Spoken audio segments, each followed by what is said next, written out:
You know, Christian preachers don't make good motivational speakers. When Paul writes his second letter to the Corinthians, there were some prosperity preachers there at that church who did make good motivational speakers. Honestly, they probably had better resumes than Paul did. They probably gave better life advice than Paul did. And they were probably more articulate than Paul was. And you know that they're also probably more successful and wealthy than Paul was. If you were part of the church in Corinth, you probably would rather have a life like those prosperity preachers than you would like Paul. Now, here's the thing, and here's what Paul says in his letter. Paul probably could have taken them in a boasting battle. I mean, and you know what a boasting battle is. You've probably been in a boasting battle before. You know, think of like the school playground. Hey, my dad is better than your dad, right? You know, we've all been in those boasting battles. And Paul probably could have taken these prosperity preachers in a boasting battle. The thing is that Paul was an educated Pharisee. He knew his stuff. And Paul suffered for the faith. And Paul even had an experience where he was mysteriously taken up. He was caught up to the third heaven. Now, by the way, just as an aside, that third heaven might sound kind of weird to us, but in Jewish ways of thinking, the first heaven was where the clouds and sky was, right? And then beyond that was the second heaven, where there was like the sun and moon and stars. And in Jewish way of thinking, it was beyond that where the third heaven was, where God and the angels dwelled, right? And so Paul is taken up, and he's caught up in some way, whether it be in his body or a vision. He doesn't know for sure, but he got to see paradise and all the perfection that is to come when Jesus returns to earth. Paul got to experience that and all the other things. Paul could have taken them in a boasting battle. Paul could have been a motivational speaker, but he wasn't. Because that's actually the problem with motivational speakers, isn't it? Motivational speakers preach only about you. Motivational speakers give you advice on how to have a life that you can boast about. And the problem with that is it's not the gospel. Paul is not a motivational speaker. See, wealth and status and identity and earthly citizenship and living a problem-free life, those things might be good, and there might be blessings from God, but none of those are the gospel. Not a single one of those things is the gospel. Even if it's a blessing from God, it's still not the gospel. And none of those are marks of a cross-shaped life. The truth is that boasting never befits Christians. You heard these words a few moments ago, but this comes from 2 Corinthians chapter 12, verses 7 through 8. And here's what Paul says. Let's go ahead and read this all right now together. So to keep me from becoming conceited, because of the surpassing greatness of the revelations, a thorn was given me in the flesh, a messenger of Satan to harass me, to keep me from becoming conceited. 3 times I pleaded with the Lord about this, that it should leave me. Now, of course, this isn't a literal thorn. This is a figurative or metaphorical thorn that Paul has. And we don't really know what Paul's thorn was. It might have been a health condition. Paul's thorn might have been a handicap of some sort. It could have been a sinful temptation. It might have been enemies who wouldn't leave him alone. Or it could have been something else. But whatever it was, Paul called it a messenger of Satan.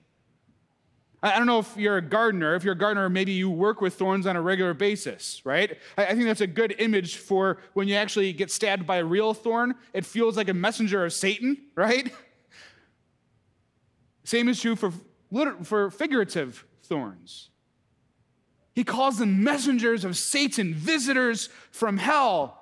And 3 times Paul asked God and prayed to God to take away his thorn in the flesh. God's answer was no. Yeah, I think that when Paul writes to the Corinthians, he's being vague about what his thorn is because he's inviting the people in Corinth to relate to him, to realize that they also have thorns. And I think he's also inviting you and me to relate to him. I'm sure we can all think of what our thorns might be, our visitors from hell in our lives might be, right?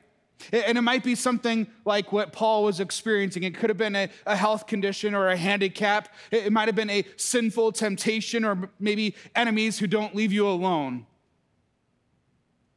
Maybe your thorn is guilt or grief or depression. Maybe your thorn is loneliness or a lack of self-confidence or self-esteem. Maybe it's a broken relationship. There are thorns all around us in our lives, visitors from hell, messengers of Satan. Has anybody ever tried praying to God over and over and over again to take away a thorn? Probably all have. And you know what? Sometimes God does take the thorn away, doesn't he? Sometimes he does. And boy, when that happens, all praise be to God, right? It is a beautiful thing when he takes the thorns away. And when that messenger from hell stops visiting, it is a beautiful thing. But you know what? Even when God does do that, and he takes the thorn away, that's still not the gospel. It might be God doing it, but it's not the gospel. And when God tells Paul no, that he would not take his thorn away, what God does give Paul is the gospel. Here's the thing. When God says no, God could have answered Paul's prayer with something like this. God could have said, Paul, look, you have to look at the silver lining. Paul, you've got a lot of good things in your life. So Paul, come on, live with some of the bad. And you know what, Paul, when you do that, you will discover some hidden blessings from it. God could have said that. Okay. And you know what? It is true. Sometimes we need to look at the silver lining of things, right? Sometimes there are silver linings to our problems and there are hidden blessings to be found. God could have said that to Paul. But you know what? That's not the gospel. Now, God could have answered Paul this way. Paul, what doesn't kill you makes you stronger. So, Paul, remember what your dad always said, right? Right, Paul? Suffering builds character. Man, I hated when my dad said that, you know? That's no fun at all. Who wants to suffer and build character, right? But you know what? It is true, isn't it? Sometimes dad is right, and suffering does build character. And God could have answered that way, but you know what? That's not the gospel.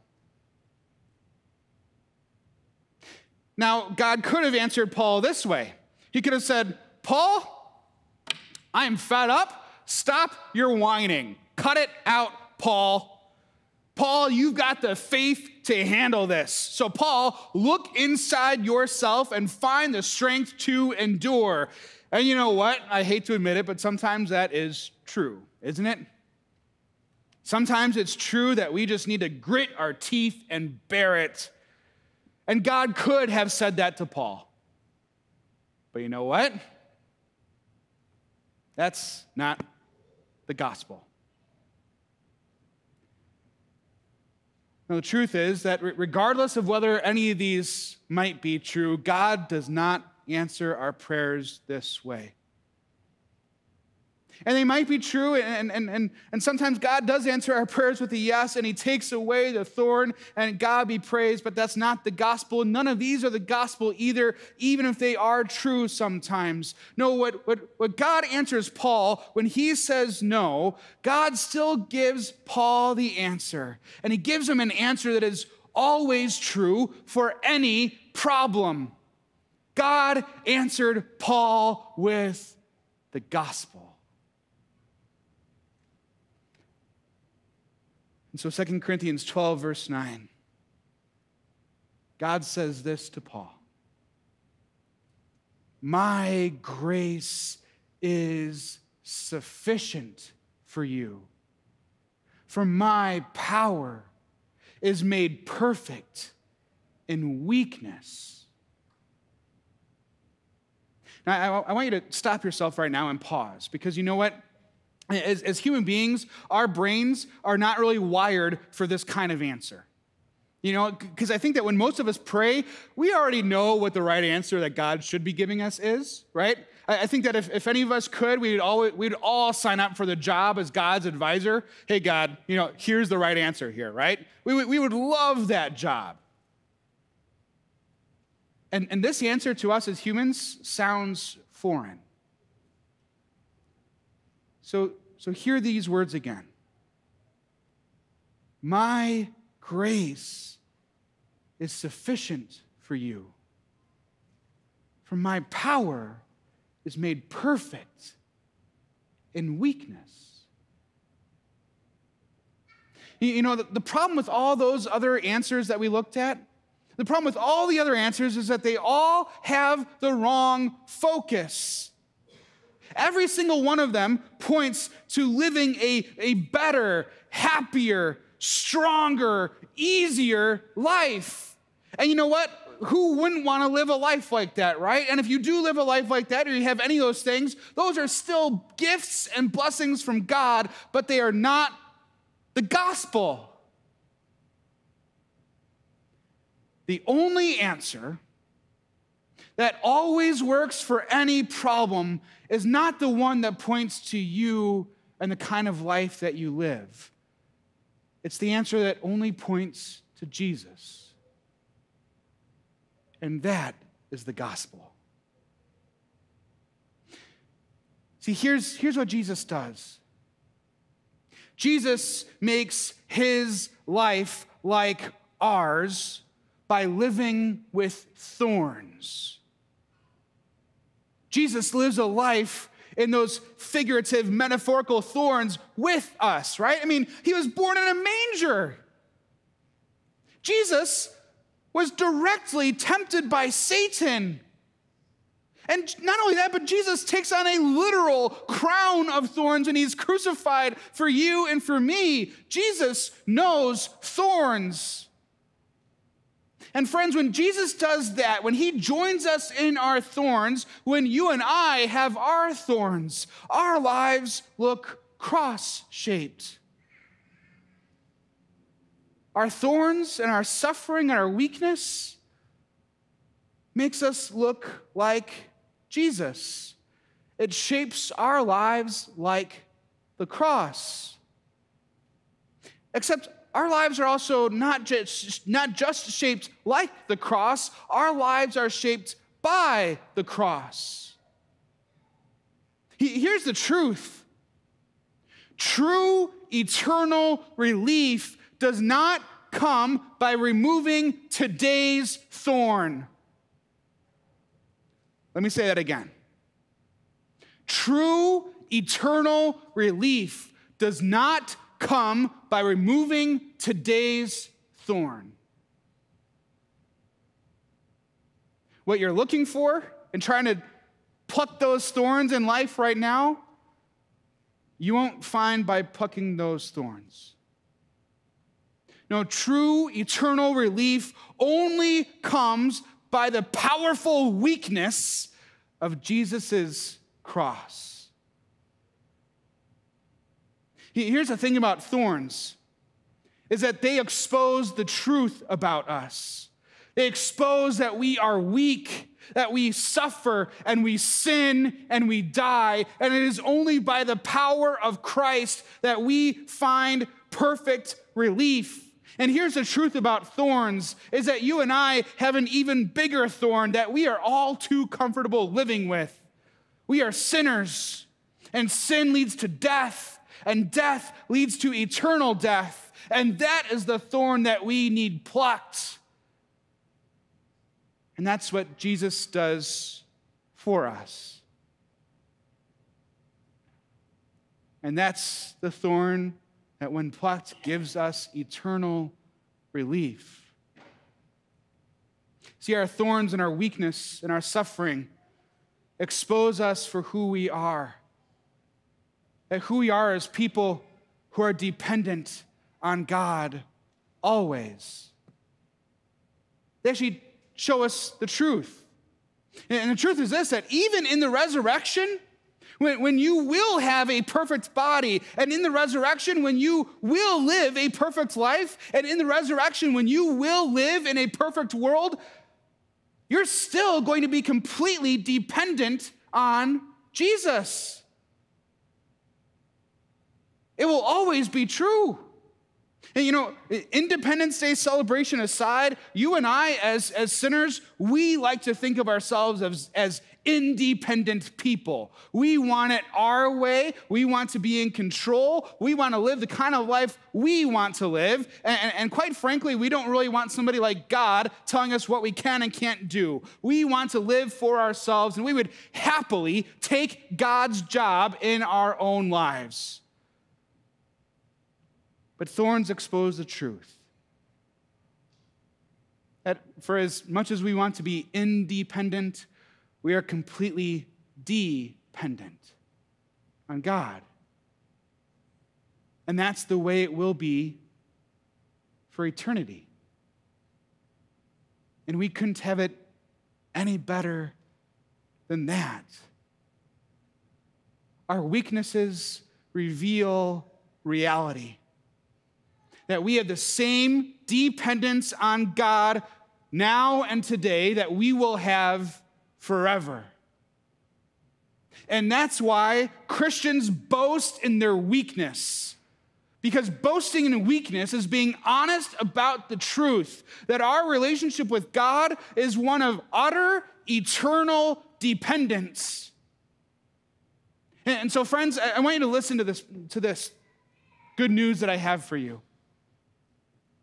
Whatever your thorn is,